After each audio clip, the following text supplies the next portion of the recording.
Saudara-saudari terkasih, keluarga-keluarga yang tercinta, selamat berjumpa dalam channel Inspirasi Sabda bagi Keluarga hari Jumat 12 Agustus 2022.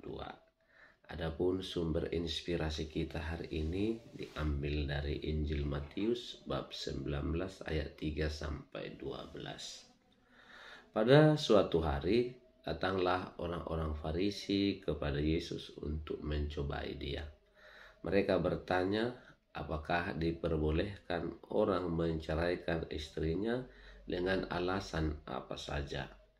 Yesus menjawab, tidakkah kalian baca bahwa Ia yang menciptakan manusia sejak semula menjadikan mereka pria dan wanita?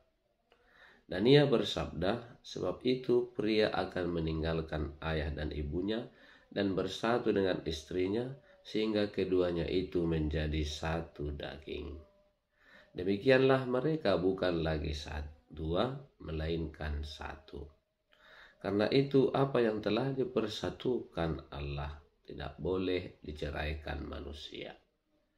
Kata mereka kepada Yesus, jika demikian, mengapa Musa memerintahkan untuk memberikan surat cerai jika orang menceraikan istrinya?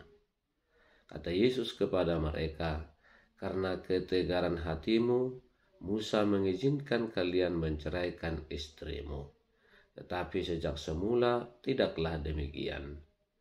Tetapi aku berkata kepadamu, barang siapa menceraikan istrinya, kecuali karena zina, lalu kawin dengan wanita lain, ia berbuat zina. Maka murid-murid berkata kepada Yesus, jika demikian halnya hubungan antara suami dan istri, lebih baik jangan kawin.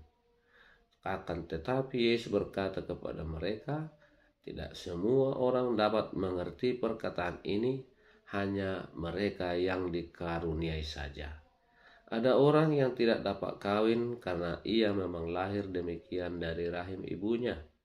Dan ada orang yang dijadikan demikian oleh orang lain. Dan ada orang yang membuat dirinya demikian karena kemauannya sendiri demi kerajaan surga. Siapa yang dapat mengerti, hendaklah ia mengerti. Demikianlah sabda Tuhan. Terpujilah Kristus.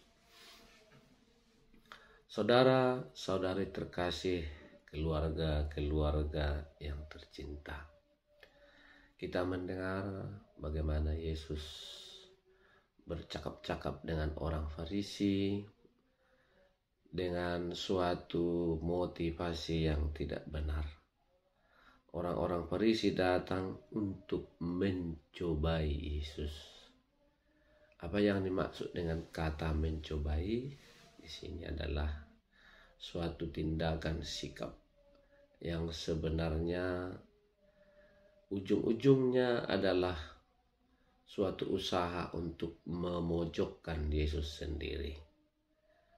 Bagaimana mereka dapat menempatkan Yesus pada situasi yang sulit, yang sesungguhnya mungkin didasari oleh motivasi kebencian akan ajaran-ajaran Yesus yang bertentangan dengan pikiran mereka. Secara khusus, hari ini dialog Yesus dengan orang Farisi berbicara tentang perceraian. Dan Yesus menegaskan sekali lagi, sesungguhnya ketika Allah mencipta manusia, laki-laki dan perempuan, apa yang ada dalam hati, pikiran, dan maksud Allah adalah supaya mereka menjadi bahagia. Karena dalam kitab suci dikatakan tidak baik kalau manusia itu seorang diri. Diciptakan perempuan menjadi penolong bagi seorang laki-laki adalah supaya menjadi baik, supaya bahagia. Dan persatuan antara laki-laki dan perempuan dalam sebuah perkawinan adalah merupakan rencana Tuhan untuk meneruskan proses penciptaan, proses pemeliharaan di dunia yang Dia ciptakan ini. Nah, saudara-saudari terkasih, Yesus menegaskan bahwa apa yang telah dipersatukan oleh Allah tidak boleh diceraikan oleh manusia. Pada zaman ini masih banyak orang yang menganggap perkawinan itu adalah lembaga manusiawi saja. Itu adalah urusan antara pribadi-pribadi yang di dalamnya Allah hanya sebagai formalitas, bukan Dia yang mempersatukan, membangun atau mendirikan perkawinan itu. Dan Yesus menegaskan bahwa Allah lah yang berperan, yang mengambil inisiatif, yang membangun, menjadikan sebuah perkawinan. Karena memang sejak awal itulah memang rencana Allah bagi manusia ciptaannya. Allah melarang suatu perceraian karena apa? Karena perceraian itu tanda ketidaksetiaan. Ketidaksetiaan kepada Allah sendiri. Nah, bila mana pasangan suami istri tidak setia dan akhirnya terus bisa diputuskan dengan sebuah perceraian, maka bisa kita bayangkan bagaimana situasi dunia kita yang penuh dengan perceraian setiap hari dengan alasan apa saja. Mengapa Yesus menyatakan bahwa tidak boleh diceraikan dengan alasan apa saja? Ya, karena memang setiap orang bisa berkata apa saja untuk menyatakan alasan perceraian.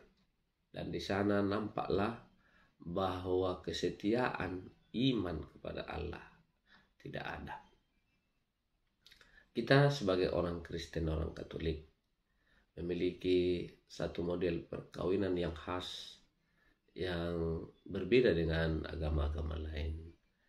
Bahwa perkawinan kita itu bersifat monogami dan tak terceraikan.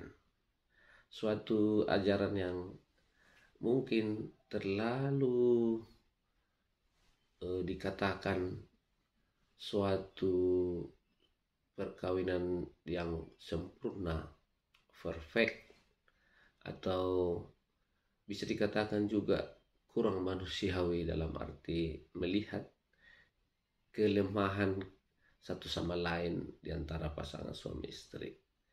Bahwa manusia yang menikah itu adalah manusia yang rapuh, yang lemah, yang penuh dengan kekurangan. Tetapi kita yakin dalam iman, karena Allah yang berkarya dalam perkawinan itu, maka Allah tidak akan meninggalkan. Allah akan tetap mendampingi, memelihara, dan menjaga. Maka dibutuhkan dalam sebuah perkawinan suatu kesetiaan, iman kepada Allah, keyakinan bahwa Allah lah yang membangun perkawinan ini.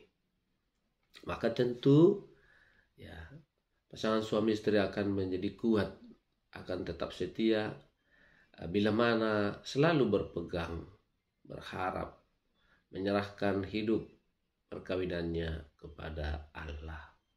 Allah akan tetap setia mendampingi bila mana pasangan suami istri menyerahkan perjalanan keluarganya kepada Tuhan.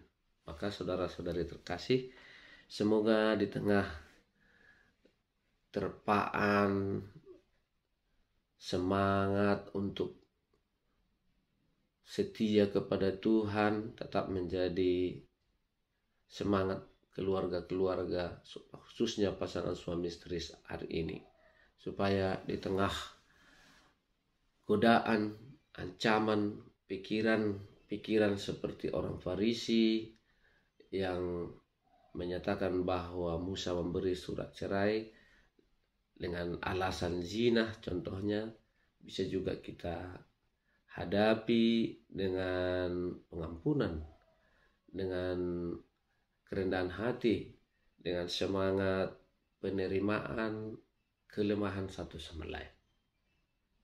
Suami istri yang mempersembahkan setiap hari relasi mereka, hubungan mereka, keluarganya kepada Tuhan, Mereka tidak akan sempat berpikir untuk bercerai, tetapi akan terus-menerus membangun kesatuan dalam cinta kasih yang benar. Cinta kasih Kristus yang tersalib, yang penuh dengan kesetiaan dan pengorbanan, itulah menjadi dasar juga cinta kasih dan pengorbanan suami istri. Semoga Tuhan memberkati keluarga-keluarga kita, anak-anak kita, supaya kita tetap setia satu sama lain atas dasar cinta yang kita peroleh dalam iman, dalam Yesus Kristus yang telah tersalib, yang menjadi Tuhan dan penyelamat bagi kita. Semoga kita tetap setia dalam cinta sampai akhir. Keluarga tanda cinta, tanda rahmat di dunia. Keluarga gereja kecil, hadirkan cinta Tuhan. Selamat, semoga Tuhan memberkati kita. Amin.